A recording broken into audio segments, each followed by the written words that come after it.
કેમ છો ટાબરિયો? સ્વાગત છે જવાહર નવોદયની યુટ્યુબ ચેનલ ચેતન્ય ક્લાસીસમાં. પેરેગ્રાફ પરથી પ્રશ્નોના જવાબ જે તમને 4 પેરેગ્રાફ પૂછાય છે. ટોટલ 20 પ્રશ્નો હોય છે, એકનો 1.25 ગુણ એટલે ટોટલ 25 ગુણ છે.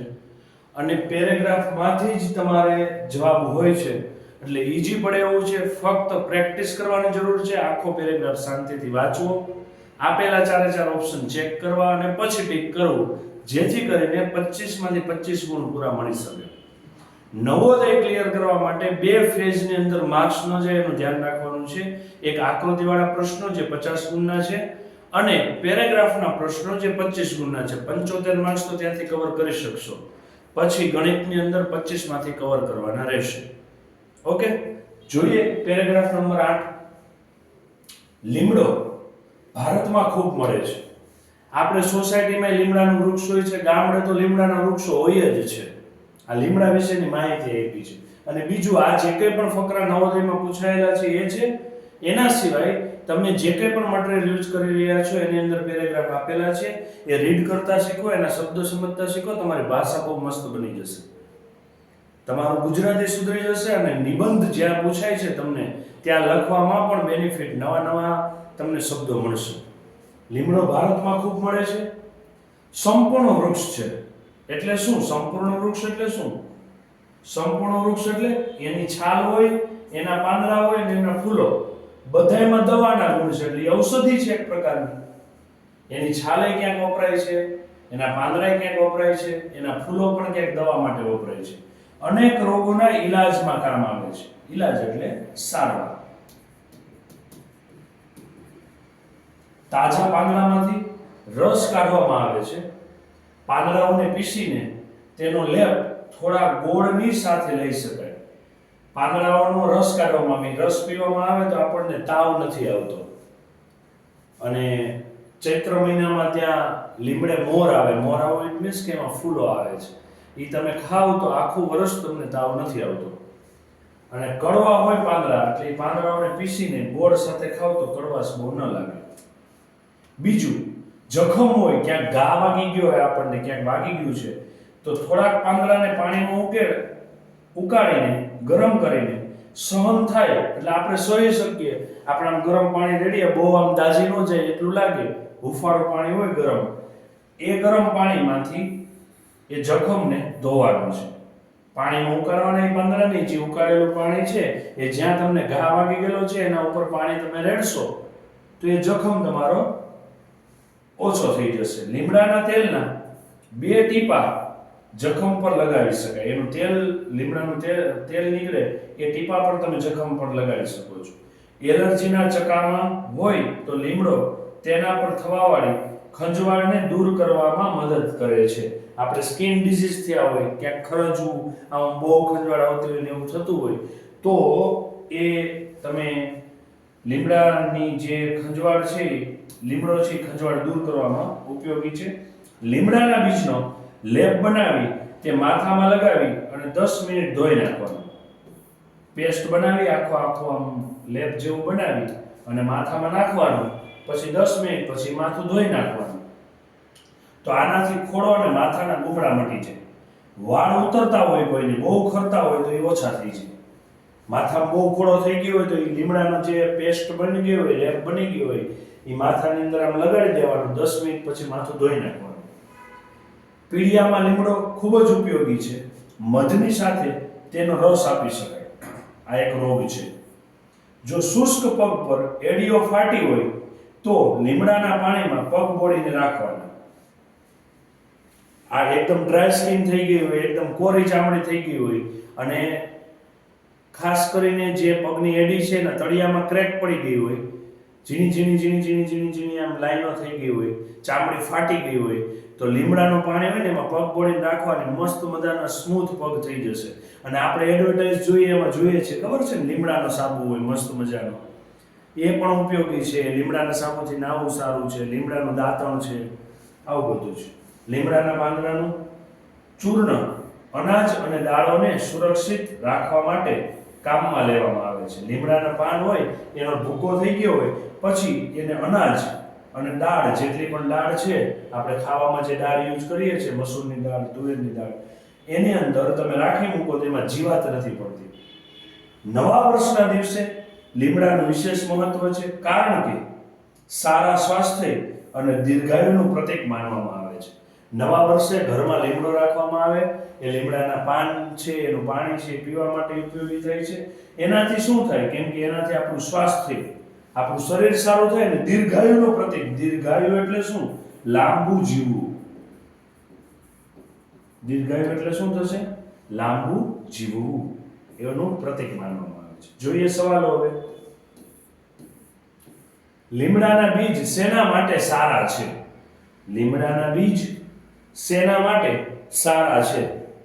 તો વાળ માટે, કેમ કે આપણે એની અંદર પેસ્ટ બનાવીને માથામાં નાખી દેતા હતા તો વાળ ઉતરતા ખરતા બંધ થઈ જતા હતા. લાભકારી, લાભકારી એટલે શું? જે લાભ આપે એવું. લાભ આપે એ કેવું હોય? ઉપયોગી. તો ચલો ઉપયોગી છે આમાં? હા છે આ. બાકીના અસામાન્ય ન આવે. અસરકારક નહીં, નિષ્ફળ નહીં. અનાજ અને દાળોની માટે લીમડાના શું લાભદાયક છે? ખાલી જગ્યા આપેલી છે ત્યાં. તો લીમડાના સૂકા પાંદડા, જે તમે અનાજ કે દાળમાં નાખી દેશો તો એમાં જીવાત પડતી અટકી જાય છે. ચલો. સહેવું એટલે શું? સહન કરી શકવું. પાણી જે ગરમ છે એ તમે સહન કરી શકો એટલું વાપરવું, એવું કીધું હતું ને અહીંયા પેરેગ્રાફની અંદર. અને છેલ્લો 5મો પ્રશ્ન, લીમડાના પાંદડાનો લેપ શેની સાથે લેવો જોઈએ?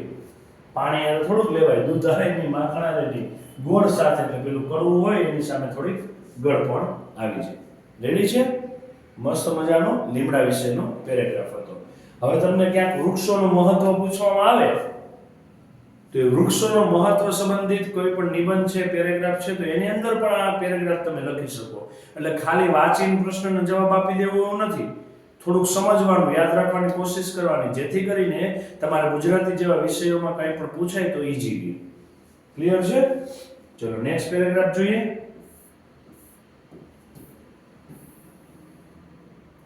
Paragraph number 9. ખાસ વિદ્યાર્થી મિત્રો, જે કંઈ પણ બાળકો અથવા તો જે વાલી બાળકોને તૈયારી કરાવી રહ્યા છે, આ ચેનલ્સના વિડીયો જોઈને સબસ્ક્રાઇબ કરવાનું ભૂલતા નહીં, જેથી કરીને જેવો નવો વિડીયો આવે કે તરત જ તમને નોટિફિકેશન મળી જાય. અમુકને કોલ્સ એવા આવે છે કે સર વિડીયો આવે છે, ખ્યાલ નથી રહેતો, પણ તમે સબસ્ક્રાઇબ કરવાનું ભૂલી જાઓ છો. ચેનલ સબસ્ક્રાઇબ કરવાનું ભૂલતા નહીં, જેથી કરીને જેવો હું વિડીયો પુટ કરીશ તરત જ તમને નોટિફિકેશન આવી જશે.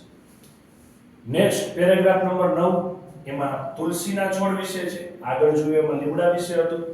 ક્લિયર છે? તુલસીનો છોડ મોટાભાગના ભારતીય ઘરોમાં ઉગાડવામાં આવે છે. દરેક ઘરે તુલસીનો છોડ હોય જ છે.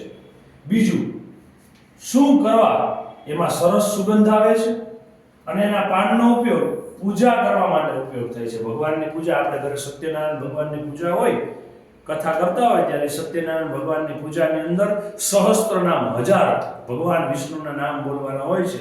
ત્યારે એ જે બ્રાહ્મણ નામ બોલતા જાય છે એક એક ત્યારે એક એક પાન ત્યાં મૂકતું જવાનું હોય છે, ત્યાં ધરાવતું જવાનું હોય છે. એટલે પૂજામાં ઉપયોગી થાય છે. બીજું, ઔષધીય છે એટલે એક દવા તરીકે ઉપયોગી છે. એમાં રોગ હરનારા એટલે રોગ દૂર કરનારા. એ તમે રોજ સવારે જાગીને સ્કૂલે જાઓ છો ત્યારે ઘરમાં તુલસીનો છોડ છે તો એના પાન તોડી, એ 7, 8, 10 પાન વ્યવસ્થિત પાણીમાં ધોઈ અને પછી ખાઈને જશો તો ક્યારેય તમારે બીમાર પડવાની શક્યતા રહેશે નહીં. વિશ્વમાં 150 પ્રકારની તુલસીની જાતો છે. તુલસીની કેટલી જાતો છે? 150 પ્રકારની. પ્રાચીન સમયમાં મંદિરોનો ઉપયોગ મુસાફરોના વિશ્રામ ગૃહ તરીકે કરવામાં આવતો. એટલે લોકો પહેલા રહેવા માટે કોઈ પણ જગ્યાએ જતા હોય ને, ક્યાંક રાત રોકાવાનું થયું તો મંદિરોમાં વિશ્રામ ગૃહ હોય. વિશ્રામ એટલે આરામ કરી શકાય એવી રૂમો હોય છે. તુલસીનો છોડ મંદિરના બહાર રોપવામાં આવતો. તેમાં તરસને રોકવાના ગુણો છે. લોકો ચાલીને જતા હોય એક જગ્યાએથી બીજી જગ્યાએ, તો એ મંદિરની બહાર તુલસીનો છોડ હોય, તુલસીના પાન કાપીને, પાન તોડીને ખાઈ જાય તો તરસ છીપાવી શકાય. થોડો સમય પાણી ન મળ્યું હોય તો પ્રોબ્લેમ ન થાય. તેના કેટલાક પાન જીભ નીચે મૂકી રાખવાથી મુસાફરોને તરસથી રાહત મળે છે. તમે જીભ નીચે તુલસીના પાન રાખી મૂકો તો તરસ ઓછી લાગે. અને લાંબુ અંતર કાપવાનું હોય, પાણીનો અત્યારે પાણીની બોટલો મળે જ છે, એવી રીતે ત્યારે પાણીની બોટલો મળતી નહીં અને લઈ જવામાં એટલું બધું પાણી તકલીફ થાય, વજન ઉચકવું પડે. એટલે લોકો ત્યારે તુલસીના છોડ જે વિશ્રામ ગૃહ આવતા જાય ત્યાંથી તુલસીના છોડમાંથી પાન કાપીને એ જીભ નીચે મૂકી રાખે, જેથી કરીને પાણીની તરસ ઓછી થાય. તેના કેટલાક પાંદડા જીભ નીચે મૂકી રાખવાથી પાણી શોધી રહેલા મુસાફરોને તરસથી શું મળે? રાહત. તુલસી મૂળ ભારતની છે. 16મી સદીમાં યુરોપ એટલે કે આપણા પશ્ચિમી જે દેશો છે, અમેરિકા, ઇંગ્લેન્ડ, ત્યાં પહોંચી. તુલસીના પાનનો રસ મધ સાથે લેવાથી આરોગ્ય સારું રહે છે, નિયમિતપણે એટલે દરરોજ. તમારા ઘરે તુલસી છે અને મધ છે, એ તુલસી ને મધ તમે રોજ ખાઓ છો તો કફ, શરદીને લગતી બીમારીઓ ઓછી થઈ શકે છે. એટલે અને આપણી જેટલી કોઈ પણ કફ સિરપ આવે છે એની એડવર્ટાઇઝમાં પણ જોજો, તમને ત્યાં આપેલું હોય કે અહીંયા મધ અને તુલસી આમ ઉમેરેલું છે. ચા બનાવતી વખતે, પાણી ઉકાળતી વખતે તુલસીના પાન એમાં નાખવામાં આવે તો સુગંધ સરસ આવે અને સ્વાદ બહુ મસ્ત આવે. એ ચા બનાવતી વખતે જ્યારે પાણી ઉકળતું હોય ત્યારે તુલસીના પાન એમાં નાખો તો એની સુગંધ, ચાની સુગંધ સરસ થઈ જાય અને સ્વાદ પણ સારો આવે. આરોગ્ય માટે સારું છે, આપણી હેલ્થ સારી રહે છે અને એનાથી આપણને આરામય મળે છે અને તણાવ, આપણને આમ કંઈક થતું હોય ને, કંટાળી ગયા છે, થાકી ગયા છે, એ જે થાક, તણાવ છે એ પણ કેવો થાય છે? દૂર થાય છે. ક્લિયર છે? ચલો હવે પ્રશ્ન જોઈએ. તુલસી અંગે નીચેનામાંથી કયું વિધાન સાચું છે? તે સુગંધ આપે છે? હા, સાચું નથી એવું ફાઇન્ડ કરવાનું છે. જોજો, આ પેલું ટીક થઈ જશે ભૂલથી. સુગંધ તો આપતું જ તું ને? હા, આપતું જ તું. તણાવ દૂર કરતું તું? હા. આરોગ્ય સારું હતું? હા. આપણે તો નથી એવું કીધું. મૂળ સ્થાન પશ્ચિમ યુરોપમાં છે. ના, મૂળ તો એ ભારતનું છે ને. વિશ્વમાં તુલસીની કેટલી જાતો છે? અહીંયા એક જ છે, 150 પ્રકારની. તુલસીના છોડને મંદિરની બહાર કેમ ઉગાડવામાં આવતો હતો? મુસાફરોની તરસ ઉપર કાબુ મેળવવા, મુસાફરોને થાકનો અનુભવ કરાવવા, કે તમને થાક લાગ્યો જો એમ, મંદિરની ચારે તરફ સુગંધ ફેલાવવા, કે બધી બાજુ આમ મસ્ત સુગંધ આવે એટલે, ઈશ્વરની પૂજા કરવા? ના, મુસાફરોની તરસ ઉપર કાબુ મેળવવા. તુલસીનું મૂળ નિવાસ કયા દેશમાં છે? આપણા ભારતમાં. તુલસીના રસ અને મધનું મિશ્રણ આરોગ્ય માટે કેવું છે? સારું નથી એવું છે? ના, એ તો બહુ સારું છે. આરોગ્ય માટે સારું છે? હા. આપણા માટે થોડું નુકસાનકારક છે? ના, જરાય નહીં. આરોગ્ય માટે થોડું જ સારું છે? ના, સારામાં સારું છે. એટલે કયો જવાબ આવશે? બી. ક્લિયર છે? નેક્સ્ટ સવાલ, પેરેગ્રાફ નંબર 10. રાખોડી રંગનું ધોળા વાળવાળું ગ્રીઝલી એટલે રીંછ. શું થશે? રીંછ એક સર્વભક્ષી પક્ષી છે. એ બધું જ ખાય છે. બધું જ એટલે વનસ્પતિ ખાય અને પ્રાણીઓને પણ ખાય. સર્વભક્ષી એટલે શાકાહારી અને માંસાહારી બંને હોય એને સર્વભક્ષી કહેવાય.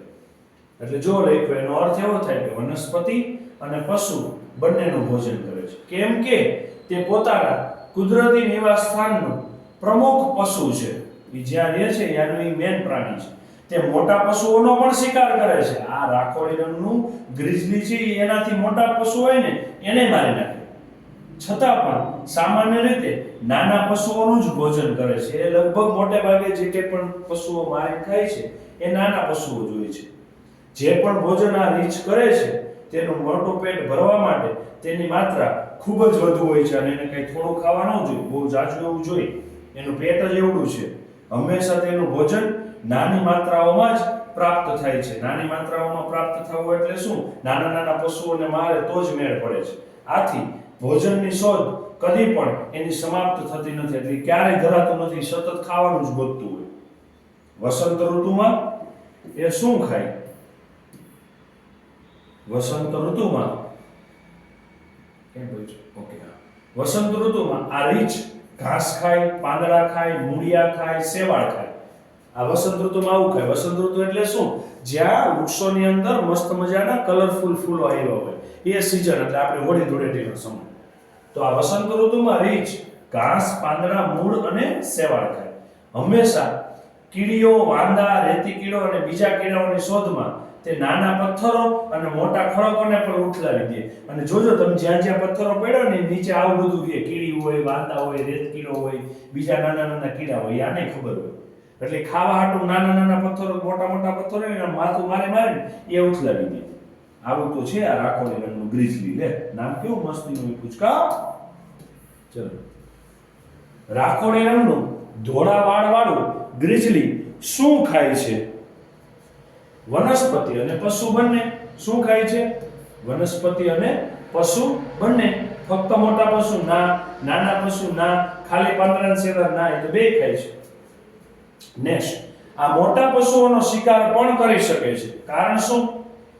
કારણ કે તેનો આકાર મોટો છે? ના. એ સહેલાઈથી મળી જાય છે મોટા પશુ? ના. પ્રમુખ પશુ.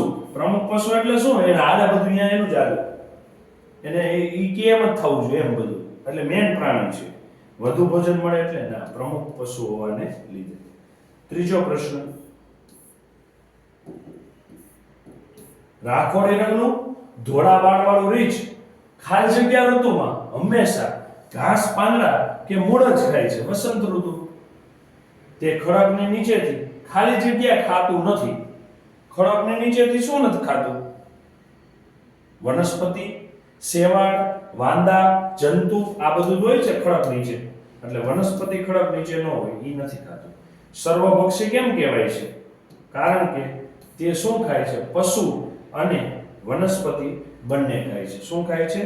પશુ અને વનસ્પતિ બંને ખાય છે. ઓપ્શન કયો આવશે? સી. આ પીડીએફ તમારે જોઈએ છે તો અહીંયા ડિસ્ક્રિપ્શનમાં આપેલી તમને ટેલિગ્રામ અને વોટ્સઅપ ચેનલની લિંક છે, એના ઉપર ક્લિક કરીને જોડાઈ જજો. પીડીએફ હું એની અંદર મૂકી દઈશ, જેથી કરીને તમારે ઘરેથી પણ લર્નિંગ કરવું છે તો ઈઝી રહેશે. ક્લિયર? અને સોલ્યુશન તો આપણે YouTube ઉપર અવેલેબલ છે. સબસ્ક્રાઇબ કરવાનું ભૂલતા નહીં. ચલો નેક્સ્ટ, પેરેગ્રાફ નંબર 11. હવે આમાં વાઘ વિશે છે. આજે વાઘ એ સંકટમાં મુકાયેલ પ્રાણી છે. સંકટમાં મુકાયેલ પ્રાણી એટલે શું? હવે એનું અસ્તિત્વ જોખમમાં છે. એ હવે ટકી શકે એવું નથી. બહુ આયુષ્ય ઓછું થઈ ગયું છે, એની ઉંમર ઓછી થઈ ગઈ છે. તેમની ગેરહાજરી, જો વાઘ ઓછા થઈ જશે, રહેશે જ નહીં, તો આપણું પર્યાવરણ ભયમાં મુકાઈ જશે. કેમ કે આપણે છે ને પ્રાણીઓ, મનુષ્યો, નાના પ્રાણીઓ, મોટા પ્રાણીઓ, વનસ્પતિ, આપણે બધા એકબીજા સાથે કનેક્ટેડ છીએ. એટલે કારણ વગર આપણને કોઈ નડતું ન હોય તો કોઈને મારવા નહીં બાળકો. થાય શું? એને તમે મારી નાખો તો એ જેને ખાઈ શકતા હોય, એ જેનો ખોરાક તરીકે ઉપયોગ કરતા હોય, એની સંખ્યા પછી વધવા માંડે. અને એની સંખ્યા જો વધવા માંડે તો પછી આપણને નડવા માંડે. એટલે કારણ વગરનું કોઈને મારવું નહીં. ઓકે? તો એની ગેરહાજરીથી પર્યાવરણમાં શું થાય છે? ભય મુકાઈ જાય છે. પર્યાવરણ ભયમાં મુકાઈ જાય છે. આપણે લોકોમાં જાગૃતતા પેદા કરવી જોઈએ. લોકોને કહેવું જોઈએ કે આવું ન કરવું જોઈએ. વાઘ બચે એવા આપણે પ્રયત્ન કરવા જોઈએ. સરકારે શું કર્યું છે? જંગલો કપાતા થયા છે, અટકાવ્યા છે. પુલ બાંધવા, ગેરકાયદેસર વાઘનો શિકાર કરવો જેવી વાહિયાત પ્રવૃત્તિ પર કડક નિયંત્રણ મૂકવું જોઈએ. કડક નિયંત્રણ એટલે શું? કાયદો એવો હોવો જોઈએ કે કોઈ જંગલ કાપે તો સીધા જેલમાં પૂરો. ખોટા પુલ બાંધે અહીંયાથી તો સીધી વસ્તુ છે, પુલ અહીંયા બાંધેલો હોય એટલે રોજ વાહન નીકળે, વાહનોના ડરથી વાઘ ત્યાં રહે ને એટલે એને ટપવું મુશ્કેલ થઈ જાય. ગેરકાયદેસર વાઘનો શિકાર કરતા હોય અમુક લોકો, એને મારી નાખે એના ચામડાનો ઉપયોગ કરવા માટે થઈને. તો એવું થતું હોય તો સરકાર જે છે એને આ પ્રવૃત્તિ ઉપર કડક નિયંત્રણ મૂકવું જોઈએ. 1973 માં ભારતે શું શરૂ કર્યું હતું વાઘને બચાવવા માટે? 1973 માં પ્રોજેક્ટ ટાઈગર શરૂ કરેલો હતો, જેની અંદર મોટા ભાગના વાઘોને જીમ કોર્બેટ પાર્ક અને સરિસ્કા ટાઈગર જેવી યોજનામાં આરક્ષિત કર્યા. એટલે શું? એમાં લીધા કે આ લોકો આ જે વાઘ છે એને સુરક્ષા આપવાનું કામ ત્યાં છે. પણ દુઃખ સાથે કહેવું પડે કે સરિસ્કામાં રહેતા વાઘો મોટી સંખ્યામાં મૃત્યુ પામી રહ્યા છે. આ બે જગ્યાએ વાઘ રહેતા હતા, એક જીમ કોર્બેટ પાર્ક અને બીજો સરિસ્કા ટાઈગર. આ યોજના જ્યાં હતી શરૂ, એમાં જ્યાં સરિસ્કામાં જે વાઘો રહેતા હતા એ મોટી સંખ્યામાં મરી ગયા. કેમ કે આપણને આપણું જે ઘર હોય એ ગમે ને રહેવાનું. આપણા ઘરને આપણને બહાર કાઢે તો કેવી તકલીફ થાય, પ્રોબ્લેમ થઈ જાય ને. એટલે આપણે એ ન થાય એવું કરવું જોઈએ. આ વાઘને તમે એવી જગ્યાએ રાખો જ્યાં મજા નથી આવતી, ત્યાં ટકી શકે નહીં. WWF અને નોકિયા આ બંને ભેગા મળીને એક વિકલ્પ શોધ્યો કે સ્થાનિક લોકો માટે નોકરીની વ્યવસ્થા કરવી, જેથી તેઓ વાઘના કુદરતી નિવાસસ્થાનને ખલેલ પહોંચાડે નહીં. આ બંને કંપનીઓએ શું કીધું કે સ્થાનિક લોકો જે જગ્યાએ જે લોકો રહે છે એને કંઈક નોકરી આપો, એને કંઈક કામ ધંધો ત્યાં મળે એવું કરો, જેથી કરીને દૂર ન જવું પડે. ત્યાં રસ્તા પુલ બધું ન બનાવવું પડે, જંગલો કાપવા ન પડે, તો વાઘ સુરક્ષિત રહે. એટલે એના નિવાસ સ્થાનને ખલેલ ન પહોંચે, એને નુકસાન ન પહોંચે. ક્લિયર? ચલો જોઈએ સવાલો. વાઘોની સંખ્યા ઝડપથી ઘટતી જાય છે, કારણ શું? લોકો પોતાના આનંદ માટે વાઘનો શિકાર કરે છે, એટલે પ્રતિવર્ષ ગરમીનો પ્રતાપ વધતો જાય છે. વાઘ ગરમી સહન કરી શકતા નથી, દર વર્ષે ગરમી વધે છે. એટલે આપણે જંગલો કાપી નાખ્યા છે, તેથી તેમને કુદરતી નિવાસસ્થાન રહેવા માટે રહ્યા નથી. રાઈટ છે, આપણે જંગલો એને કાપી નાખ્યા, એટલે હવે એને રહેવાનું ક્યાં ગોતું? ક્યાંય મળે એમ નથી. એટલે વાઘની સંખ્યા ઘટતી જાય છે. આપણે વાઘોને મરતા બચાવવા જોઈએ, કારણ શું? આ વિશ્વમાં આપણે સુંદર પશુને હંમેશા ગુમાવવું પડે. એટલે વાઘ ભારતનું રાષ્ટ્રીય પશુ છે, એટલે પશુને મારવા ગુનો છે. એટલે આના કરતા વધારે આ બધું સાચું જ છે, એની માટે બચાવવો તો જોઈએ જ, પણ વાઘ રહેશે તો પર્યાવરણ સંતુલનમાં રહેશે, તો બધા બેલેન્સમાં રહેશે. એટલે જવાબ શું આવશે? વાઘ પર્યાવરણના સંતુલનમાં મદદ કરે છે. નેક્સ્ટ, લેખક કહે છે કે વાઘોના સંરક્ષણ માટે જીમ કોર્બેટ પાર્ક અને સરિસ્કા જેવા આરક્ષિત ઉદ્યાન બનાવ્યા. આરક્ષિત એટલે શું? આરક્ષિત શબ્દ, આરક્ષિત ઉદ્યાન એટલે શું? એવો વિસ્તાર કે જેની ચારે બાજુ દીવાલ હોય? ના. માત્ર વાઘોને જ રહેવા બનાવ્યું હોય એવું? ના. એવો વિસ્તાર કે જ્યાં જંગલી પ્રાણીઓને ખોરાક મળે અને સારવાર મળે? ના. મોટું જંગલ કે જેમાં જંગલી પશુઓ આરામથી પોતાની મજા આવે એવી રીતે સહેલાઈથી કુદરતી વાતાવરણમાં રહી શકે, એને શું કહેવાય? આરક્ષિત ઉદ્યાન. જોજો. અને આ તમે મોટા ધોરણમાં જશો ને એટલે તમારે બધું સામાજિક વિજ્ઞાનની અંદર તમે જે અત્યારે આસપાસ ભણો છો એવો જ વિષય આવશે, સામાજિક વિજ્ઞાન, જેમાં તમને આ બધું આરક્ષિત ઉદ્યાન છે, પછી અભયારણ્ય છે, એના વિશે ભણવાનું આવશે. ચોથો, WWF અને નોકિયા દ્વારા કરાયેલા પ્રયત્નો માટે કયું કથન સાચું નથી? તેઓ એવા રસ્તા શોધે છે કે જે વાઘને મરતા બચાવી શકે. તેઓ સ્થાનિક લોકો માટે નોકરી શોધવા પ્રયત્ન કરે છે. બીજું, પૈસા કમાવા માટે આરક્ષિત સ્થાન તરફ પ્રવાસીઓને આકર્ષિત કરવા તેઓ પ્રયાસ કરે છે. તેઓ વાઘોને કુદરતી નિવાસસ્થાનને વધારે નુકસાન ન થાય એની માટે લોકોને અટકાવે છે. ના, આમાં ના એવું ગોતવાનું હતું તો કયું આવશે? ઈ કઈ આપણા માટે પ્રવાસીઓ અહીંયા આવે જોવા એવી વ્યવસ્થા ઊભી નથી કરતા, બચાવવાનું જ કામ કરે છે. આ ફકરામાં જોખમી શબ્દનો અર્થ શું થશે? જોખમી એટલે શું? કોઈની જિંદગીને ભયમાં નાખવી, કોઈની જિંદગીને જોખમમાં મૂકવી, કોઈની જિંદગી ઉપર સંકટ ટોળાવવું, પરિસ્થિતિ બચાવવી નહીં, ભયાનક કાર્ય કરવું નહીં, કોઈને મારવું નહીં. એવી પરિસ્થિતિ કરીએ કે જેથી કરીને જીવવું મુશ્કેલ થઈ જાય, તો એની માટે એ વસ્તુ કેવી થઈ ગઈ? જોખમી. અને ઇંગ્લિશમાં કહેવાય એન્ડેન્જર્ડ. ક્લિયર? ડેન્જર એટલે આમે આપણે કહીએ છીએ ને બહુ ઘાતકી હોય એવું, એન્ડેન્જર્ડ. ક્લિયર છે? ચલો, પાંચમો પેરેગ્રાફ. Next, paragraph number 12.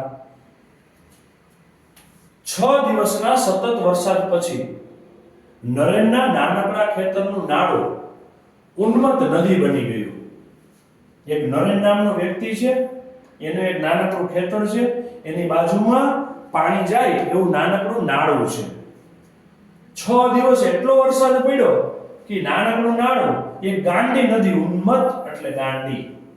6થા દિવસની સાંજે જ્યારે તેણે ગાયોને ઊંચા મેદાન તરફ લઈ જવાનો પ્રયત્ન કર્યો તો એક વૃક્ષના થડથી અથડાયો અને પડી ગયો.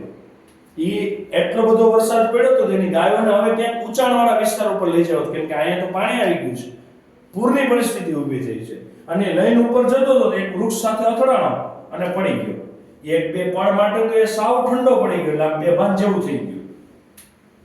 જ્યારે તે ભાનમાં આવ્યો તો તેની એક વૃદ્ધ ગાય ભાનુ તેના મોઢાને ચાટી રહી હતી. આ ઠંડો પડી ગયો, બેભાન થઈ ગયો હતો.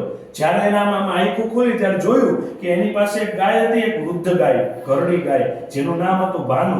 ઈ પેલા નરેનના મોઢાને ચાટતી હતી. ચારે બાજુ પાણી પાણી જ હતું. નરેનનું માથું બહુ દુખતું હતું અને એને આગળ જવું હતું, એની માટે કંઈક પ્રયત્ન કરી રહ્યો હતો. થોડા સમય પછી તેણે પોતાના હાથ ભાનુના ગળામાં વીંટાળીને લટકી ગયો. પોતાના હાથ આમ પેલી ગાયને આમ ગળે વીંટાળી અને લટકી ગયો. અંતતઃ ભાનુ પોતાને અને નરેનને ખેંચીને સૂકી જમીન સુધી લઈ આવી. જોત ખરા ગાય કેટલી એની કેર કરે છે એના માલિકની. એ ભાનુ ગાય જે હતી પેલા નરેનને ને પોતે ગાય પોતે પણ ખેંચાઈને સૂકી જમીન હતી પાણી વગરની, જ્યાં બહુ વધારે વાંધો નહોતો ત્યાં લઈ આવી. નદીની વચ્ચે તે નાનકડા દ્વીપમાં, દ્વીપ એટલે શું ખબર છે? પાણી હોય એમાં વચ્ચે થોડોક જમીનનો ભાગ હોય તો એને શું કહેવાય? દ્વીપ કહેવાય. શું કહેવાય? દ્વીપ. નરેન અને તેની ગાય પ્રતીક્ષા કરવા લાગ્યા કે કોઈ તેમને બચાવે. આ જમીન ઉપર બેઠા બેઠા જોતા હતા કે હવે કોઈક આવે ને એને બચાવે. આ બહુ અઘરી પરિસ્થિતિ છે. ચલો, અંતતઃ એટલે અર્થ શું થાય? અંતતઃ એટલે આખરે, છેલ્લે, અંતે એમ. બરાબર છે, કાંઈ મેળ ન પડે ને છેલ્લે શું કર્યું? પેલા વ્યક્તિ નહોતો આમ જઈ શકતો એકલો પોતાના મેળે, અને પેલે એની ગાયને વળગી ગયો છેલ્લે. તો અંતતઃ શબ્દનો અર્થ શું થશે?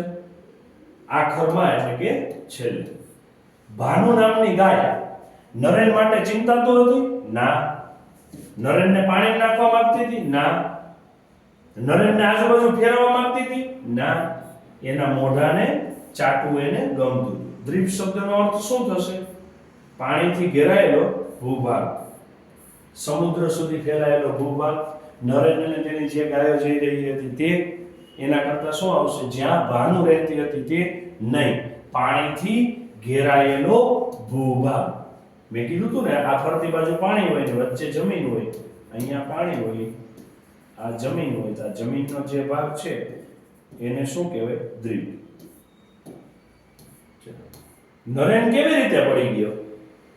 ભાનુની પીઠ ઉપરથી લપસી ગયો? પેલી ગાય ઉપર બેઠો તો લપસી ગયો? ના. ઠંડી સહન ન કરી શક્યો? ના. પાણી અચાનક વધી ગયો એટલે લપસી ગયો? ના. એ પેલા વૃક્ષના થડ સાથે અથડાયો એટલે લપસી ગયો. નરેન પોતાની ગાયને ઊંચા મેદાન તરફ કેમ લઈ ગયો? વરસાદ પડી રહ્યો હતો એટલે, નદી ગાંડી થઈ રહી હતી એટલે, ખૂબ ઠંડી પડી રહી હતી એટલે, કે સાંજ પડી ગઈ હતી એટલે. નદી પેલી ગાંડી થઈ ગઈ હતી ને, પેલું નાળું જે એના ખેતરની બાજુમાંથી જતું હતું એ. ક્લિયર છે આટલું? ડાઉટ છે કાંઈ? અને નેક્સ્ટ પેરેગ્રાફથી આપણે બાકી રાખીએ. મળીએ નવા લેક્ચરના નવા વિડીયોઝની અંદર. બીજું ખાસ બાળકો, હવે વેકેશન પડવાની તૈયારીમાં હશે તો ઘરે વ્યવસ્થિત તૈયારી કરવા લાગજો. ડિસેમ્બર મહિનાની 20 તારીખે તમારી પરીક્ષા આવી ગઈ છે. ના સોરી, 13 તારીખે જ આવી ગઈ છે આ વખતે તો. એટલે 13 ડિસેમ્બરે પરીક્ષા આવે છે. એક જ મહિનાનો સમય આડો રહેશે. બહુ વધારે સમય બાકી નથી. પ્રેક્ટિસ વધારે કરજો.